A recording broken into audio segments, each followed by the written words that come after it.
Dolazimo u Zagreb, prvo klinci, balavci, nemam mi pojma ni gdje je 101.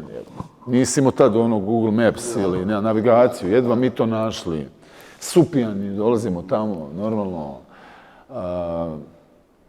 Mislim, nemojte piti alkohol,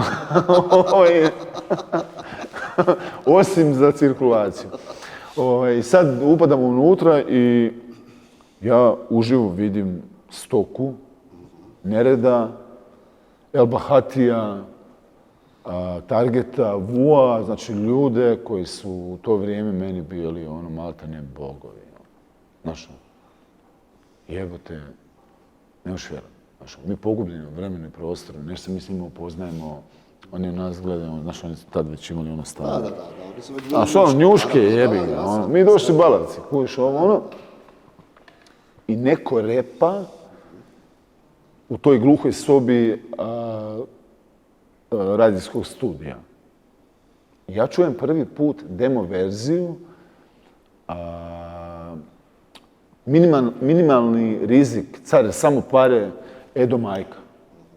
Jebote, rekao, ko je toliko? Pa kao tolik iz Tuzle, frajer ubija, čujem je da frajer ubija, znaš. I najgora šema šta posle njega mi trebamo ići unutra, jebote. No šta ti to? To ti ko da ti sad ko da si ti baletan jebote i trebaš boksa poslije sa Tysonom, mislim, znaš, nije baš to neka fora. Nije ugodno, da. Ali, mi smo već tad imali taj gard, šta je Zagreb, šta vi, mi tu sve možemo. Ako treba pofajti se tamo sa svima.